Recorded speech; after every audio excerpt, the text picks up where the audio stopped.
மகர ராசி. மகரத்துல பொறந்தவங்க முயற்சியில முதல்வர்கள்.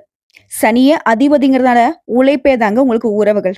கடகத்துல குரு வராரு, உச்ச நிலையோட வராரு, அதிர்ஷ்டம் சேர்க்க வராரு, சுப பலனை கொடுக்க வராரு. 7ஆம் வீடு குருவால கல்யாணம் கைகூடும். மனைவி பாசம் கிடைக்கும். குடும்பத்துல சந்தோஷம் மேம்படும். லக்னத்தை நோக்கி அவருடைய பார்வை இருக்கிறதுனால ஆரோக்கியம் மேம்படும். மனசுக்கு நிறைந்த அமைதியோட மகிழ்ச்சி பெருக போகுது. 3ஆம் வீட்டையும் அவர் பார்வை இருக்கிறதுனால தைரியம் பெருகும். தொழில் முயற்சியில வெற்றி பெறுவீங்க. தடைகள் எல்லாமே ஓடி போகும். அதே போல 11ஆம் வீட்டுக்குமே அவருடைய பார்வை கிடைக்குது. லாபம் வந்து சேரும். நண்பர்கள் உதவி செய்வாங்க. ஆசைகள் நிறைவேறும். இதே அரசாங்க உத்தியோகத்துல மகர ராசி இருந்தீங்கன்னா, அரசு வேலையில உயர்வுகள் கிடைக்கும். தனியார் தொழில்ல வளர்ச்சி பெறுவீங்க. மாணவர்களா இருக்கக்கூடிய பட்சத்துல வெற்றிகள் உங்களுக்கு. குழந்தைகளுக்கு நன்மைகள் உண்டு. மொத்தத்துல உங்களுடைய அதிபதி சனி உழைப்பை கொடுப்பார். குரு பகவான் அதிர்ஷ்டத்தை கொடுக்க போறார். இவங்க 2 பேருமே கை கோர்க்கறதுனால உங்களுடைய வாழ்க்கையே சொர்க்கமா மாறப்போகுது. மகர ராசிக்காங்களே, இது உங்களுடைய உயர்வுக்கான காலம். நம்பிக்கையோட முன்னேறுங்க. என்னடா இது? இந்த பொண்ணு பாட்டுக்கு வந்துச்சு கடகடன்னு என்னமோ கவிதை படிக்கிற மாதிரி ஏதோ பலன் சொல்லிக்கிட்டு இருக்கே. என்னம்மா சொல்ற? எதற்கான பலன் இது? அத ஃபர்ஸ்ட்டு சொல்லு. ஒண்ணும் இல்லைங்க. மறுத்து போன வாழ்க்கை. மண்டியிட்டு எந்த தெய்வத்துக்கிட்ட கஷ்டத்த சொல்லி அழுதாலும் பலன் இல்ல. கிரகங்கள் எல்லாம் தூங்கிட்டு இருக்கோ, இல்ல கிரகங்கள் எல்லாமே எனக்கு எதிரா மாறிடுச்சோ, என் அதிபதியே எனக்கு எதிரியா மாறிட்டாரோ, இப்படி ஒரு கஷ்டம் தொடர்ந்து வந்துகிட்டு இருக்கு. எப்பதான் நான் கொஞ்சம் நிம்மதியா இருக்கிறதுக்கான வழி பிறக்கும். இப்படி எதிர்பார்ப்பு வச்சிருந்த உங்களுக்கு நவகிரகங்களே முழு சுபகிரகம்னு பெயர் எடுத்த குரு பகவான், தேவர்களுக்கெல்லாம் குருன்னு சொல்லுவோம் இல்லையா? இவருடைய உச்ச வீடுன்னு சொல்லக்கூடிய கடகராசிக்கு மிதுன ராசியிலிருந்து சில காலம் பயிற்சியாக போறாரு. அதிசார பயிற்சியா இடம் மாறுவதனால அவருடைய பார்வைங்கிறது உங்களுக்கு சதா நேரமும் கஷ்டம் கண்ணீருமா இருந்த உங்களுடைய வாழ்க்கையை முழுசா சந்தோஷம் மாத்த போகுது. சொர்க்கத்துல வாழ்க்கை வாழ்ற மாதிரி உங்களுடைய வாழ்க்கை நிலை மாறப்போகுது. இப்போ பொதுவாக மகர ராசிக்காரங்க யாருங்க? மனசுல துணிவும் மாறாத வேகமும் கொண்டு உங்களை எதிர்த்தவங்களை ஓட வைக்கக்கூடிய தன்மை கூடியவங்க. இப்போ குரு பகவான் உங்களுக்கு 6ல வந்து மறைந்திருந்து இது நாள் வரைக்கும் துன்பத்தை கொடுத்துட்டு இருந்தார். மனசோர்வு, பொருள் இழப்பு, ஆரோக்கிய பாதிப்பு, இப்படி எல்லா விதங்களையும் பல பாதிப்புகளை கொடுத்துட்டு இருந்த உங்களை முடக்கி வச்சிட்டு இருந்த குரு பகவான் அக்டோபர் மாதம் 18ஆம் தேதி முதல் டிசம்பர் மாதம் 7ஆம் தேதி வரைக்கும் கடகராசியில அடியெடுத்து வச்சு 48 நாட்கள் வரை அங்கேயே சஞ்சாரம் செய்வதனால இந்த சஞ்சாரம் உங்களுக்கு ஒரு வரப்பிரசாதமா அமைய போகுது. குரு பகவானுடைய பார்வைங்கிறது உங்களுடைய ராசிக்கு விழுவதால மனசுல இருந்த தாழ்வு மனப்பான்மை நீங்கி நம்பிக்கை பிறக்கும். ஒண்ணு நினைச்சு வச்சிருந்தீங்கல்ல, அவ்வளவுதான் முடிஞ்சு போச்சு, சோழி முடிஞ்சு, என்னதான் முயற்சி பண்ணாலும் என்ன பண்ணாலும் நம்ம எஞ்சிக்க போறதில்ல, அவ்வளவுதான் நாட்டுங்குது, என்னதான் பண்றது தெரியல, யாரும் நமக்கு கை கொடுத்து உதவ ஆள் இல்லை, தெய்வங்கள் எல்லாம் கண்ணை மூடிக்கிட்டாங்க போல, இப்படி ஒரு மாதிரி எப்பவுமே வந்து கடவுளை நம்பிக்கையோட கும்பிடுவீங்க. இப்போ வந்து அந்த நம்பிக்கையே இல்லாம இருந்தீங்க இல்லையா? அந்த நம்பிக்கைக்கு இப்போ வந்து உங்களுக்கு பலன் கிடைக்க போகுது. கவலைகள் எல்லாம் விலக போகுது. தொட்டதெல்லாமே துளங்க போகுது. நீங்க தொட்ட காரியங்கள் எல்லாமே வெற்றி பெறும். நீங்க தொட்டதெல்லாம் பொண்ணா மாறும். அரசாங்க சம்பந்தப்பட்ட வேலையில இருக்கவங்களுக்குலாம் உங்களுக்கு உயர்வுங்கிறது இத்தனால வரைக்கும் இழுபறியா இருந்துச்சு. ஆனா அது அனைத்துமே இப்ப வெற்றி பெற போகுது. சிலருக்கு பெரிய பொறுப்புகள் வந்து சேரும். குரு பகவானை பொறுத்த வரைக்கும் 7ஆம் வீட்டுல சஞ்சரிக்கிறதுனால இல்வாழ்க்கை நல்வாழ்க்கையாக மாறப்போகுது. 7ஆம் இடம் அப்படிங்கிறது என்ன? கணவன் மனைவி உறவு. இதனால் வரைக்கும் கணவன் மனைவிக்கிட்டே இருந்து வந்த ஈகோ பிரச்சனைகள் விலகி அந்யோன்யம் அதிகமாக போகுது. அறிவும் சரி, அழகும் சரி, இது 2ம் சேர்ந்த மாதிரி குழந்தைகள் பிறப்பாங்க. பிரிந்திருந்த தம்பதிகள் ஒன்று சேர்வீங்க. நீ வேணா நான் வேணா கோர்ட்டு கேஸு டிவோர்ஸே ஆயிட்டு இருந்தா கூட சரி, இப்போ ஏதாவது ஒரு சூழ்நிலை இந்த குரு பகவானுடைய அமைப்புங்கிறது உங்களை வந்து மனசு விட்டு பேச வச்சு உங்களை திரும்பவும் ஒன்று சேர வைக்கும். அதே போல குடும்பத்துல சந்தோஷம் நிறைந்திருக்கும். வாழ்க்கை துணை மூலம் பல நன்மைகள் வந்து சேரும். அவங்க உங்க மனசை புரிஞ்சுப்பாங்க, நட்பா நடந்துப்பாங்க. வாழ்க்கை துணை வழி உறவுகளாலுமே உங்களுக்கு மகிழ்ச்சி ஏற்பட போகுது. பூர்வீக சொத்து கைக்கு வரப்போகுது. வியாபாரத்துல வேகம் கூடும், லாபம் அதிகமாகும். இப்படி சாதுரியமான திட்டமிடலால போட்டியாளர்களையே திணறடிக்க போறீங்க. புதிய ஒப்பந்த முயற்சிகள்ல இதுவரைக்கும் இருந்து வந்த தடைகள் விலக போகுது. குறிப்பா திருவோண நட்சத்திரக்காரர்களுக்கு அற்புதமான பலன்கள் வாய்க்கும். பெரிய அளவுல ஜெயிச்சு காட்ட போறீங்க. இதையடுத்து ராசிக்கு 3ஆம் வீட்டை குரு பார்க்கிறார். தனது 9ஆம் பார்வையா பார்க்கறதுனால இனி தைரியம் அதிகமாகும். மனச அலக்கழிச்சிட்டு இருந்த தயக்கங்கள் எல்லாமே விலகும். முயற்சிகளை எல்லாமே முடுக்கி விடுவார். இதனால அழகா திட்டம் போட்டிருக்கேன். ஆனா செயல்பட்டதுல மட்டும் தயக்கம் இருக்கும். பெரும்பாலும் மகர ராசி கஷ்டப்படுறதுக்கான காரணம் என்ன தெரியுமா? உடைய அதிபதி சனி என்ன தெரியுமா பண்ணுவாரு? யார் ஒருத்தன் வேகமா உண்மையா உழைப்ப போடுறானோ, உழைக்கணும். மாடு மாரி உழைச்சா மட்டும் தான் உயர்வு குடுப்பார். அவர அதிபதியா வச்சுக்கிட்டு, நம்ம முயற்சி மட்டும் பண்ணிட்டு, திட்டம் மட்டும் போடுறது, ஒரு எட்டு வைக்கிறது, இரு அப்புறம் பார்த்துக்கலாம். அப்படி இருந்தா எங்க உங்கள வளர விடுவாரு? இவரே உங்க தலையில தட்டி உட்கார வச்சுருவாரு. ஸோ அப்படிதான். அந்த மனசுல உறுத்திக்கிட்டு இருந்த, மனசுல இருந்த தயக்கத்துல கொடுத்துட்டு இருந்த அந்த திட்டங்கள் எல்லாமே இப்போ நீங்க செயல்படுத்த போறீங்க. தொட்டது எல்லாமே துலங்க போகுது. இளைய உடன்பிறப்புகள் வகையில நன்மைகள் கிடைக்கும். இதோட ராசிக்கு 11ஆம் வீட்டையுமே குரு பார்க்கறதுனால லாபம் அதிகமா கிடைக்கும். பொன் பொருள் சேரும். பொருள் வரவுல இருந்த தடைகள் எல்லாமே விலக போகுது. இதுவரைக்கும் சேமிக்கவே முடியலையேன்னு இருந்த உங்களுக்கு, இப்போ சேமிக்கக்கூடிய அளவுக்கு பணம் வரும். அதேபோல ஆடை, ஆபரணங்கள் சேர்க்கை உண்டாகுது. இப்போ வந்து மகரம் என்ன திட்டுவீங்க. ஏம்மா இருக்கக்கூடிய நகை நட்டெல்லாம் கொண்டு போய் நான் அடகு வச்சிருக்கேன். அத மீட்கிறதுக்கு வழி பொறக்குமா? நான் எங்க நகை நட்டுலாம் வாங்க போறேன்? சொத்து பத்துலாம் வாங்குறதுக்கான வாய்ப்பு எனக்கும் இருக்கா? தலையெழுத்துல இருக்கா? பாரு. நல்லா பார்த்து சொல்லு. இப்படி கூட சில நேரங்கள்ல கொஞ்சம் வந்து ஏன்னா சனி அதிபதி இருக்கனால ரொம்ப புலம்புவாங்க. ஓகேவா? இழுத்தடிச்சு பேசுவாங்க. வெட்டு 1 துண்டு 2. சில நேரங்கள்ல ஒருத்தங்க வந்து நல்லதே சொல்ல வந்தா கூட சரி, இவங்க தப்பா புரிஞ்சுப்பீங்க. இது வந்து உங்களால மறுக்கவே முடியாது. அப்புறம் கொஞ்சம் யோசிச்சுப்பீங்க. ஐயோ! தெரியாம பேசிட்டோமே! சரி விடு. அப்படின்ற மாரி விட்டுட்டு போவீங்க. ஸோ இந்த இடத்துல என்ன சொல்றேன்னா, உங்களுடைய நல்ல குணத்த அழகா வெளிப்படுத்துங்க. கோபதாபங்கள விட்டுடுங்க. நான் மறுக்க மாட்டோம். உங்களுடைய கோபதாபங்களுக்கான காரணம் உண்மையானது தான். ஓகேவா? இருந்தாலும் அவங்கள சொல்லி என்ன பிரயோஜனம்? அவங்களுடைய குணம் அதுதானே. சரிங்களா? ஆனா நம்மளுடைய குணம் அது இல்லைல்ல. அதனால வெடுக்கு வெடுக்குன்னு பேசாதீங்க. ஓகேவா? கண்டிப்பா அடகு வச்ச நகைய மீட்பீங்க. கடன் கழுத்த நெரிக்கிற அளவுக்கு இருந்தாலும் சரிங்க. அதிலிருந்து ரிலாக்ஸ் ஆகக்கூடிய அளவுக்கு பணவரவு இருக்கும். கடன் பிரச்சனைகள் குறையும். அதேபோல கோயில் திருவிழாக்கள்ல மதிப்பு, மரியாதை, கௌரவம் கிடைக்கும். இருந்தாலும் ராகு அப்படிங்கிறவரு, இந்த பாம்பு கிரகமான இவர் என்ன பண்றாரு? 2ஆம் வீட்ல இருக்காரு. இதனால நான் இப்பதான் உங்களுக்கு சொன்னேன். வெடுக்கு வெடுக்குன்னு பேசாதீங்க. நிதானமா பேசுங்க. இனிமையா பேசுங்கன்னு சொல்லிட்டு. ஸோ பேச்சுல நிதானத்த கடைப்பிடிக்கணும். பாம்பு மாரி கொத்துறான்ப்பா. ஆனா உங்களுடைய பேச்சு அப்படிதான் இருக்கும். சரிங்களா? அத கொஞ்சம் மாத்திக்கணும். செலவுகள குறைச்சுக்கணும். ஒருத்தங்க என்ன சொல்லிட்டானாக்கா, இது கௌரவம். அதனால கடன் வாங்கியாவது நம்ம செலவு பண்ணலாம். அப்படிலாம் ஒண்ணும் பண்ணணும்னு அவசியம் கிடையாது. அதேபோல மத்தவங்கள தூண்டி விடுவாங்க. இதெல்லாம் பண்ணா தான் உங்களுக்கு கௌரவம் அப்படி இப்படின்னு சொல்லிட்டு. அதெல்லாம் கொஞ்சம் பார்த்துக்கோங்க. செலவுங்கிறது அத்தியாவசிய செலவா? அனாவசிய செலவாங்கிறது நீங்க புரிஞ்சுகிட்டு செய்யணும். அதேபோல குருவுடைய பார்வைங்கிறது உங்களுக்கு மிகுந்த பலன்களை கொடுக்கும். மொத்தத்துல இந்த அதிசார குரு பயிற்சி, இந்த காலம், நேரம் எல்லாமே மகர ராசிகளுக்கு ஏராளமான நல்ல பலன்களை கொடுக்குங்கிறதுல எந்த ஒரு சந்தேகமும் வேணாம். இப்ப இன்னொரு டவுட் ஒண்ணு வரும். மகர ராசி எங்களுக்கு மட்டும் தானா? மகர லக்னத்துக்கும் உண்டா? மகர ராசியில கூட எல்லா நட்சத்திரத்துக்குமே இது பொருத்தமாகுமா? நாங்க வந்து பெண்கள், நாங்க வந்து ஆண்கள், நாங்க படிச்சிருக்கோம், படிக்கல, அந்த துறையில இருக்கேன், இந்த துறையில இருக்கேன்.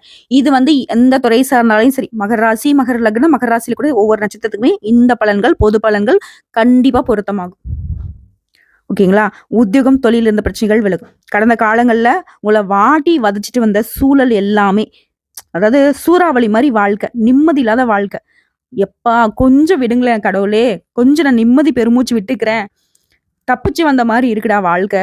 எப்படா நான் தப்பிப்பேன்? அப்படின்னு கூட யோசிச்சிருப்பீங்க. அப்படி ஒரு இக்கட்டான சூழ்நிலையில இருந்து இப்போ குரு பகவான் உங்கள பாதுகாத்து நிக்கிறாரு. "தம்பி நான் கொஞ்சம் பாத்துக்கிறேன். நீ கொஞ்சம் ரெஸ்ட் எடு" அப்படிங்கிற மாரி. இந்த 48 நாட்கள்ங்கிறது உங்களுக்கு வரப்பிரசாதம் மாரி தான். உத்தியோகத்துல, தொழில்ல 2லுமே நல்ல பலன்கள் கிடைக்கும். சிலருக்கு உத்தியோகத்துல பதவி உயர்வு கிடைக்கும். புதிய பொறுப்புகள் கிடைக்கும். உங்களுக்கான அங்கீகாரம் கிடைக்கும். இந்த மகர ராசிக்கு இன்னொரு ஒரு பெரிய மைனஸ் என்ன தெரியுங்களா? கடுமையா உழைப்பாங்க. நான் முன்னாடி சொன்னேன் இல்லையா? மாடு மாதிரி, குதிரை மாரி, கழுதை மாரி நீ என்ன வேணாலும் சொல்லிட்டு போங்க. ஆனா கடுமையா உழைப்பாங்க. ஆனா அது எப்படி உழைக்கணும்? யாருக்காக உழைக்கணும்? இந்த ஸ்மார்ட் ஒர்க்ங்கிற விஷயம் உங்களுக்கு தெரியாது. சூதுவாது தெரியாது. இத செய்யணுமா? செய்றேன்ப்பா அப்படின்னு சொல்லிட்டு அவங்க பாட்டுக்கு செஞ்சுட்டு இருப்பாங்க. ஆனா இந்த உழைப்புக்கான அங்கீகாரத்த, உரிமைய, அதற்கு உண்டான பலன்களை எல்லாமே மத்தவங்க எடுத்துட்டு போயிருப்பாங்க. அப்போ வந்து மகரம் யோசிச்சிருக்கும். என்னடா இது செய்ய சொன்னாங்க செஞ்சேன். கடைசில ஏதோ அவங்க செஞ்ச மாரி சொல்லிட்டு போறாங்க. எல்லாம் நம்ம தலையெழுத்து போ. இப்படி கூட சகிப்புத்தன்மையோட போயிருப்பீங்க. இப்போ ஜோதிட ரீதியா ஒரு விஷயம் சொல்றேன். ஏன் உங்களுக்கு இந்த மாரி ஒரு வாழ்க்கை அமைப்பு அப்டின்னா, சனி பகவான பொறுத்தவரைக்கும் அடிமை தொழிலுங்க. தப்பா எடுத்துக்காதீங்க. சொல்றத செய்வாங்க. நல்லா உழைப்பாங்க. பொறுமையா இருப்பாங்க. இப்போ ஒரு முதலாளி இருக்காரு அப்டின்னா, அவரு எந்த மாரி ரூல்ஸ் போட்டாலும் அது தொழிலாளி வந்து கடைபிடிப்பாங்க இல்லையா? அதுதான். எஜமான் சொல்லிட்டாரு. ராஜா சொல்லிட்டாரு. முதலாளி சொல்லிட்டாங்க. அப்படி. இந்த மாரி இருக்கிறனால அது மகர ராசிகளுடைய வாழ்க்கையிலுமே பிரதிபலிக்குது. தனக்குன்னு வந்து பார்த்தோனாக்கா, முன்ன நின்னு எதையும் பண்ணிக்க மாட்டாங்க. மத்தவங்க சொல்றத செஞ்சுட்டு போறது சிறப்பு. அதேபோல ஒரு இடத்துல தப்பு நடக்குது அப்படின்னாக்கா தட்டி கேட்பாங்க. ஆனாலும் தயங்கி நிப்பாங்க. அந்த தயக்கம் அப்படிங்கிற விஷயம் தான் மகரத்த பெரும்பாலும் குழியில போய் தள்ளுது. நல்லா ஆல்ரெடி குழிய தோண்டி இவங்களே புதைச்சுக்கிற மாதிரி நெறைய விஷயங்கள்ல எதிர்த்து பேசாம போறது தான். வெடுக்கு பேசுறோம். என்னத்த பேசணும்? எங்க பேசணும்? அது தெரியறதில்ல. ஓகேங்களா? கெட்ட பேர் வாங்குறதுக்கு மட்டும் வெடுக்கு பேசிட்டு வந்துரும். "வெட்டு 1 துண்டு 2 போடுறா" அப்படிங்கிற மாரி. அது கொஞ்சம் மாத்திக்கணும். நேரம், காலம் அறிந்து, இடம், பொருள் ஏவல் அறிந்து எந்த மாதிரியான வார்த்தைகள பயன்படுத்துறோம், நம்மளும் கொஞ்சம் நடிப்போமே! நடிக்க கத்துக்கோங்க. தப்பு கிடையாது. அதாவது தப்பான ஆட்கள் கிட்ட அவங்க போட்ட பிட்டிய திருப்பி போடுறது தான். அவங்க சுட்ட தோசைய திருப்பி சுடுறது தான். "என்ன நான் சுட்ட தோசைய எனக்கு திருப்பி சுடுறியா?" அப்படின்லாம் ஒரு சிலர் பேசிப்பாங்க இல்லையா? அது போல தான்.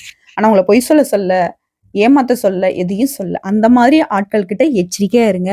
விழிப்புணர்வா இருங்க. அந்த மாரி ஆட்கள் உங்களுக்கு வேலை வைத்தால் அந்த இடத்த விட்டு நகர்ந்து ஓடுங்க. இத நான் சொல்றேன். ஓகேங்களா? இதோட மகிழ்ச்சிங்கிறது நிரந்தரமாக போகுது. இந்த 48 நாள வச்சு என் வாழ்க்கை வந்து சிறப்பா மாறப்போகுதா? அப்படின்ற சந்தேகம் இருந்தா, சத்தியம் பண்ணி சொல்றேன். கண்டிப்பா மாறும். உத்தியோகத்துல இருக்கீங்களா? இடைஞ்சல் கொடுத்துட்டு இருந்தவங்க எல்லாருமே மொத்தமா அமைதியாவாங்க. எதிரிகள் எல்லாம் அடங்கி போவாங்க. எதிரிகள் விஷயத்துல உங்களுக்கு அருமையான வெற்றி கிடைக்கும். பகை மொத்தமும் தூள் தூளாகும். கடந்த காலங்கள்ல உங்களுடைய மனச வாட்டி வதச்சிட்டு இருந்த எப்பேர்ப்பட்ட இக்கட்டான சூழ்நிலையுமே இப்ப உங்களுக்கு வந்து மகிழ்ச்சி கொடுக்க போகுது. அதாவது எந்த விஷயத்த நினைச்சு நீ சிரமப்பட்டீங்களோ, அந்த விஷயங்கள் எல்லாமே உங்களுக்கு சிரிப்பை கொடுக்கும். எந்த விஷயங்கள் உங்க மனச வந்து கவலை கொடுத்துச்சோ, அந்த விஷயங்கள் எல்லாமே உங்க மனசுக்கு சந்தோஷத்த கொடுக்கும். புரியுதுங்களா? அதேபோல சின்ன சின்ன பிரச்சனைகள் அப்பப்ப வரும். இருந்தாலும் அத வந்து தலை தூக்காம தட்டி வச்சுருவீங்க. தலைக்கு வந்த விஷயத்த எல்லாத்தையும் தலைப்பாகையோட தூக்கி தூர எறிய போறீங்க. அடுத்து வருமானத்த பொறுத்தவரைக்கும் கூடுதல் வருமானம் கிடைக்கும். உங்களுடைய ஊதியத்துடன் கூடிய வருமானம் கிடைக்கும். இன்சென்டிவ்ஸ் இந்த மாதிரி. வீட்டு வாடகை, கூடுதல் பணி, தொழில் இதனால கூடுதல் வருமானம் கிடைக்கும். வீடு, நிலம் வாங்குவதற்கான அமைப்பு இருக்கு. நீங்க எதிர்பார்த்தபடியான இடமாற்றம் நிகழ்வது உறுதி. நீங்க வந்து இந்த ஊருக்கு ட்ரான்ஸ்ஃபர் கிடைச்சா ஓகேப்பா. இல்ல இந்த ஆஃபீஸ்ல அங்க கிடைச்சா ஓகேப்பா. இப்படி உங்களுடைய எதிர்பார்ப்புகள் எல்லாமே இப்போ பூர்த்தியாகும். அதோட ஆரோக்கிய பிரச்சனை. சிலருக்கு ஆரோக்கியத்துல நீண்ட காலமாக இருந்து வந்த பிரச்சனைகள் நீங்குவதற்கான வாய்ப்ப குரு பகவான் கொடுக்கிறார். திடீர் அதிர்ஷ்டம் கிடைக்கும். குழந்தைகளால உங்களுக்கு இருந்து வந்த சங்கடங்கள் எல்லாமே நிவர்த்தியாகி அவர்களால உங்களுக்கு பெருமை உண்டு. குழந்தைகளுடைய கல்வி, வேலைவாய்ப்பு, தொழில் எல்லாத்துலயுமே சிறப்பான முன்னேற்றத்தை நீங்க பார்க்க போறீங்க. அடுத்தடுத்து சுபகாரியங்கள் வீட்ல நடக்கும். எதிர்பார்த்த இடங்கள்ல இருந்து பணவரவு கிடைக்கும். சிலருக்கு எதிர்பாராத இடத்துல இருந்து கூட திடீர் அதிர்ஷ்டமாக பணம் வரும். முதலீடு விஷயம். பொருளாதாரத்துல உயர்வை பார்க்க போறீங்க. கடன் சுமை கணிசமா குறையும். நிலம், வீடு, நகை, பங்கு சந்தை இது எல்லாத்துலயுமே முதலீடுகளால லாபம் அப்படிங்கிறது பல மடங்கு அதிகமாகும். இந்த 4 மாதங்கள்ல வாழ்க்கையில எக்கச்சக்க மாற்றங்கள் நிகழ போகுது. திடீர் அதிர்ஷ்டங்கள் ஏற்பட போகுது. மனசுல நீங்க நினைச்ச காரியங்கள் எல்லாமே நிறைவேறும். நீங்க இறங்கிய காரியங்கள்ல எல்லாத்துலயுமே வெற்றி பெற போறீங்க. இந்த வெற்றிகளும் சந்தோஷமும் நிலைச்சு இருக்கணும்னா தன்வந்திரி கோயிலுக்கு போயிட்டு அங்க வழிபாடு செஞ்சுட்டு வாங்க. குடும்பத்தோட போயிட்டு வாங்க. சிறப்பான பலன்களை கொடுப்பார். இப்ப இன்னும் ஒரு சில விஷயங்களை சொல்றேன். குரு பகவானை பொறுத்தவரைக்கும் கடகராசிங்கிறது அவருக்கு உச்சநிலை வீடு. மகர ராசிகளுக்கு இது வந்து 7ஆம் வீடுன்னு சொல்லுவோம். களத்திர, பங்கு, உடன்பிறப்பு, கூட்டாண்மை வீடுன்னு சொல்லுவோம். குருவுடைய பார்வைங்கிறது உங்க லக்னத்துக்கும் விழுது, 3ஆம் வீட்டுக்கு விழுது, 11ஆம் வீட்டுக்கு விழுது. இப்ப லக்னம்ங்கிறது தாங்க உயிர். சோ அந்த இடம் அப்படிங்கிறது தனிப்பட்ட முன்னேற்றத்தை கொடுக்குது, உடல் ஆரோக்கியத்தை மேம்படுத்துது. 3ஆம் இடம்ங்கிறது தைரியம், தொழில் முயற்சி, உடன்பிறப்புகள். இந்த வகையிலுமே உயர்வு உண்டு, சந்தோஷம் உண்டு, நிலைச்ச வருமானம் உண்டு. அதே போல 11ஆம் வீடு லாபங்கள், ஆசைகள் எல்லாமே நிறைவேறும், நட்பு வட்டம் விரிவாகும். இதெல்லாம் பேஸ் பண்ணி இப்போ நமக்கு ஒரு எதிர்பார்ப்பு இருக்கும். மகர ராசி தான் நான் வந்து ஆண் அப்படின்னு கேட்பீங்க. திருமணம் ஆகாத ஆண்களா இருக்கக்கூடிய பட்சத்துல நல்ல கல்யாண வாய்ப்புகள் அமையும். திருமணம் ஆனவங்களுக்கு மனைவி கிட்ட நல்ல புரிதல் இருக்கும். சமுதாயத்துல மதிப்பு, புதிய தொடர்புகள், வெளிநாட்டு பயணம், பதவி உயர்வு எல்லாமே சாத்தியம். குறிப்பா பணம் உங்க பாக்கெட்டை நிரப்பும். ஒரு பிரச்சனையும் கிடையாது. குடும்பத்திலயும் சரி, நட்பு ரீதியா, தொழில் ரீதியா, உத்தியோக ரீதியா சகல விதங்கள்லயுமே உங்களுக்கு சௌபாக்கியம் உண்டு. பெண்களுக்கு திருமணம் தாமதமாயிட்டே இருந்துச்சு இல்லையா? இப்ப நல்ல சந்தர்ப்பம் வரும். மனசுக்கு பிடிச்ச மாதிரி கணவர் அமைவாரு. குடும்ப வாழ்க்கையில ஆல்ரெடி திருமணமான பெண்களுக்கு அமைதி, குழந்தை பாக்கியம் அதிகமாகும். தொழில் பார்த்துட்டு கூடிய பெண்களுக்கு உயர்வு, மதிப்பு மேம்படுது. ஆரோக்கியத்துல முன்ன இருந்த எந்த ஒரு சிக்கலுமே இப்ப இருக்காது. ஆரோக்கியத்துல மேம்பாடு உண்டு. இதை அடுத்து தொழில் மற்றும் வேலையில அரசு அதிகாரிகளா இருக்கீங்க அப்படின்னா ஆண்களுக்கும் பொருந்துங்க, பெண்களுக்கும் பொருந்தும். திரும்ப திரும்ப நான் சொல்ல முடியாது. பதவி உயர்வு, மேல் அதிகாரிங்க கிட்ட பாராட்டு, அதிகாரம் அதிகமாகும். தனியார் துறையில வேலை பார்த்தா புதிய வாய்ப்புகள், முதலீடுகள்ல வரவு, லாபம் அதிகமாகும். இது கூட்டத்தொழில் செய்றீங்க அப்படின்னாக்கா புதிய ஒப்பந்தங்கள் கிடைக்கும். கூட்டாளிகிட்டுமே நல்ல இணக்கமான சூழ்நிலை இருக்கும். அடுத்து மாணவர்கள் மற்றும் போட்டித் தேர்வு. படிப்புல கவனம் அதிகமாகும். வெளிநாட்டு கல்வி வாய்ப்பு கிடைக்கும். போட்டித் தேர்வுகளுக்கு தயாராகிறவங்களுக்கு முயற்சிக்கு உரிய பலன் கிடைக்கும். திரும்ப சொல்றேன், மகரமா இருக்கட்டும், கும்பமா இருக்கட்டும், சனியா அதிபதியை வச்சுட்டீங்க அப்படின்னா கண்டிப்பா நீங்க உழைக்கணும். ஏந்திரிச்சு ஓடியே ஆகணும். ஓடவே முடியலம்மா அப்படின்னா கூட சரி, ஜஸ்ட் நகரணும்னு மனசுலயாவது நினைச்சே ஆகணும். தூங்கிட்டு இருந்தீங்கன்னாக்க முதல் எதிரியே உங்களுடைய அதிபதியை தான் வந்து நிற்பார். ஸோ இப்போ வந்து இதனால வரைக்கும் அப்படி கிடையாது. இப்போ வந்து சங்கடத்துலயும் சலுப்புலையும் கூட உழைச்சிக்கிட்டு தான் இருக்கீங்க. அந்த கடின உழைப்புக்கான உதவிகரமா தான். இப்போ வந்து தூக்க முடியாம ஒரு பெரிய பாரத சுமை வந்து தலைமையில தூக்கி வைக்கிறீங்க. அதை தூக்கி வச்சா ஓரளவுக்கு வாழ்க்கை வந்து சிறப்பா இருக்கும்னு நினைக்கிறீங்க அப்படின்னா, அதை தூக்கிறதுக்கு நீங்க முயற்சி பண்ணா போதும். குரு வந்து இன்னொரு பக்கம் வந்து நிப்பார். உங்களுக்கு அந்த சுமையுடைய பாரமே தெரியாத அளவுக்கு உங்களை தூக்கி வைப்பார். உச்ச நிலைக்கு வாழ்க்கையை கொண்டுட்டு போய் விட்டுருவார். தம்பி இவ்வளவு பாரம் நீ தூக்க வேண்டாம். நீ சும்மா ஒரு கைப்பிடி, மற்றதை நான் பார்த்துக்கிறேன் அப்படிங்கிற மாதிரி குரு பகவான் நிறைய சிக்கல்கள்ல இருந்து உங்களை வந்து பாதுகாக்க போறார். நிறைய விஷயங்கள்ல, அதாவது அடிபட்ட இடம் தெரியாம ஒரு காயம் ஆறி போனா எப்படி இருக்கும்? வழி தெரியாம, ஓகேவா? தழும்பு கூட தெரியாத அளவுக்கு உங்க வாழ்க்கையில இருக்கக்கூடிய கஷ்டங்கள் எல்லாமே மறைய போகுது. அதுக்கு சனி பகவானும் குரு பகவானும் கைகோர்த்து உங்களுக்கு ஒரு நிவர்த்தியை கொடுக்க போறாங்க. அடுத்து குழந்தைகள். குழந்தைகளோட உடல் ஆரோக்கியத்துல மேம்பாடு இருக்கு. கல்வி, போட்டிகள், கலைத்திறன்கள் எல்லாத்துலயுமே சிறப்பா இருப்பாங்க. அடுத்து நிதிநிலை. குருவுடைய 11ஆம் வீட்டு பார்வையால புதிய வருமானம், சேமிப்பு, லாபங்கள் அதிகமாகும். கடன் சுமை குறையும். புதிய சொத்துக்கள் வாங்கக்கூடிய வாய்ப்பு இருக்கு. வண்டி, வாகனம், சொத்து சேர்க்க, வீடு கட்டுறது, அதே போல நகை நட்டு வாங்குறது, இப்படி பல விதங்கள்ல உங்களுடைய பொருளாதார நிலையில உயர்வை பார்க்கலாம். அடுத்து ஆரோக்கியம். குருவின் லக்ன பார்வையால உடல் ஆரோக்கியத்துல மேம்பாடு இருக்கு. மன அழுத்தம் குறையுது. பழைய நோய்கள் ஏதாவது இருந்தா கூட சரிங்க, இப்ப குணமடையும். ஸோ ஒட்டுமொத்தமா குரு பகவான் 7ஆம் வீடான கடகராசிக்கு வருவதனால குடும்பம், தொழில், பண வாழ்க்கை, சமுதாயத்துல மதிப்பு எல்லாமே மகர ராசிக்கு மேம்படுது. சனி வந்து மகரத்துடைய அதிபதியா, அவருடைய ஆதரவோட குருவின் உச்சநிலையையும் சேர்வதனால மகர ராசியோட வாழ்க்கையில புதிய அத்தியாயம் தொடங்க போகுது. வாழ்க்கையே முடிஞ்சிட்டா அப்படின்னு நினைச்சிருந்தா கூட சரி, நல்லா தெரிஞ்சுக்கோங்க. குரு பகவானுடைய இந்த கடகராசி பிரவேசம் மகர ராசிகளுக்கு மிகப்பெரிய மாற்றத்தை ஏற்படுத்த போகுது.